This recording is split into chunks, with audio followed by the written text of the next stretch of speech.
Except for the physiological factors, we want them to be released from their parentage. If you're identified with your genetic memory, you will just be a replay of your parents' life. You have a certain kind of software, unless you disengage with that, nothing new will happen. What I'm saying is, there is… the potentiality of being human is just this. As I said, every creature has captured a certain amount of consciousness, but what they capture is not significant enough to become conscious of our consciousness, where we can begin to expand this. Other creatures also conscious, but they cannot expand this. So the reason why an individual human being may feel trapped in their own limited ways is simply because they're super identified with their memory. So one of the first steps in yoga is always this, that you start identifying with your ignorance, never with your knowledge. Because your knowledge, it doesn't matter how vast it is a minuscule in this cosmos. But our ignorance is boundless. Right. That's right. That's for sure. So to blow the maximum bubble that you want, first and foremost thing is you do not identify with your knowledge. That means you do not identify with your accumulated memory. Accumulated memory on a superficial level may be just what I learned, but on a deeper level, it is my genetics, it is my evolutionary memory, it is all the different dimensions of memory. So one fundamental thing we do, which is something which would be very interesting for doctors like you to study, is we do certain things with people so they become free from their genetic memory as far as possible. Except for the physiological factors, we want them to be released from their parentage. This is the purpose. The entire Eastern cultures were focused on this, now it's all messed up, people have forgotten this. Otherwise, one thing is, we are always seeing how to distance ourselves from the genetic memory, because we saw that if you're identified with your genetic memory, you will just be a replay of your parents' life. You will not be a fresh life. If you want to be a genuinely fresh possibility, you have to distance yourself.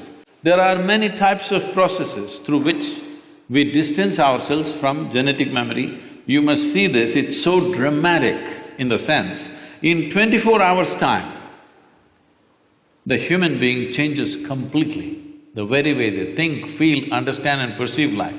With some of them, even their facial features will change. Suddenly they look different within 24 hours' time. The change is so dramatic. So what do you do? Like him, I also de-link. For a different purpose, but it's in a way alienating from the genetic memory so that your functionality is not limited to your genetics, that you are not a copy of the parents who produced you. Yes, they've given you a body, they've nurtured you to a certain adulthood, after that their business is done. Now your business is to become a totally new potential of life. That's what it is. But this will not happen, you will see this happening with people. When they were 16, 18, they're very rebellious about how they want to be. But you watch the same people after they're 45, they're behaving just like their parents. They walk like them, sit like them, talk like them, everything coming back, catching up with them. Because the genetic memory overpowers the initial desire and exuberance of youth. Once it begins to recede, you will see you start behaving just like your parents, because the genetic memory overpowers you. So one of the first fundamental things that if one is striving towards becoming more conscious is to distance yourself from your genetic memory. If that doesn't happen, the power of this memory is not simple. To put it very simply, in today's world it's easy to explain because it's your software. It's not the brand of the computer that you're using which decides what happens on the screen. It's your software. What is the software? That's how it functions. So your memory is software. You have a certain kind of software, unless you disengage with that, nothing new will happen. You try whichever way you want, the same things will happen. Over and over again, the same things will happen. When same things happen, slowly, this is not a conscious process, but it's happened to nearly 98% of the human population. If I saw you when you were 5, 6 years of age, your face was like this, somebody had to poke you with a pin to make you unhappy.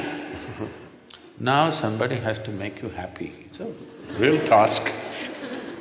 Because the exuberance of life has sank because of the repetitiveness of memory. The same things are happening, you may not be conscious of it, but the same things are happening.